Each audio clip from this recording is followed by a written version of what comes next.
The Science of Getting Rich by Wallace D. Wattles. Chapter 3. Is Opportunity Monopolized? No man is kept poor because opportunity has been taken away from him, because other people have monopolized the wealth, and have put a fence around it. You may be shut off from engaging in business in certain lines, but there are other channels open to you. Probably it would be hard for you to get control of any of the great railroad systems. That field is pretty well monopolized. But the electric railway business is still in its infancy, and offers plenty of scope for enterprise, and it will be but a few years until traffic and transportation through the air will become a great industry, and in all its branches will give employment to hundreds of thousands and perhaps to millions of people. Why not turn your attention to the development of aerial transportation, instead of competing with J. Hill and others for a chance in the steam railway world? It is quite true that if you are a workman in the employ of the Steel Trust, you have very little chance of becoming the owner of the plant in which you work.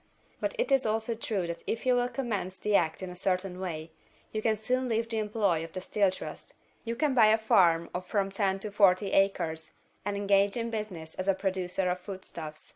There is great opportunity at this time for men who will live upon small tracts of land and cultivate the same intensively.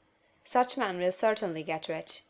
You may say that it is impossible for you to get the land, but I am going to prove to you that it is not impossible, and that you can certainly get a farm if you will go to work in a certain way.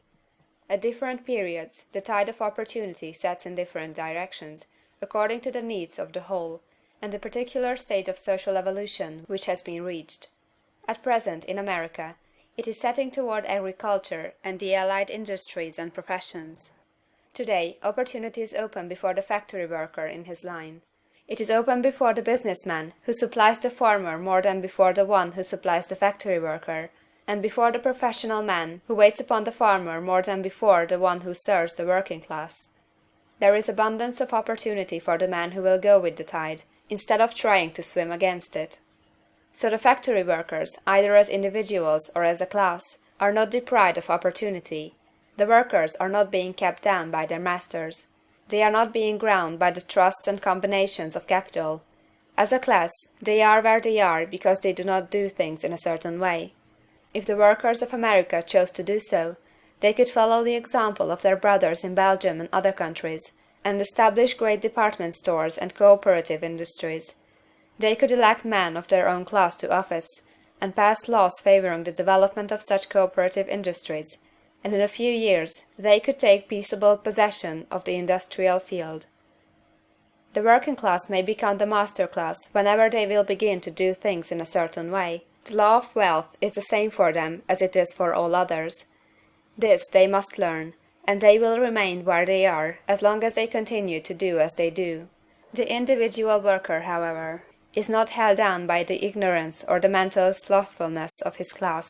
He can follow the tide of opportunity to riches, and this book will tell them how. No one is kept in poverty by a shortness in the supply of riches. There is more than enough for all. A palace as large as the Capitol at Washington might be built for every family on earth from the building material in the United States alone, and under intensive cultivation this country would produce wool, cotton, linen, and silk enough to clothe each person in the world finer than Solomon was arrayed in all his glory, together with food enough to feed them all luxuriously. The visible supply is practically inexhaustible, and the invisible supply really is inexhaustible. Everything you see on earth is made from one original substance, out of which all things proceed. New forms are constantly being made, and older ones are dissolving, but all are shapes assumed by one thing. There is no limit to the supply of formless stuff, or original substance. The universe is made out of it, but it was not all used in making the universe. The spaces in, through, and between the forms of the visible universe are permeated and filled with the original substance, with the formless stuff, with the raw material of all things.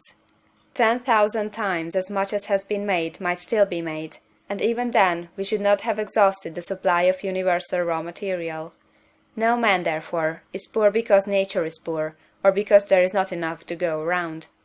Nature is an inexhaustible storehouse of riches. The supply will never run short.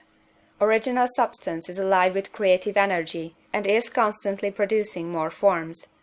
When the supply of building material is exhausted, more will be produced.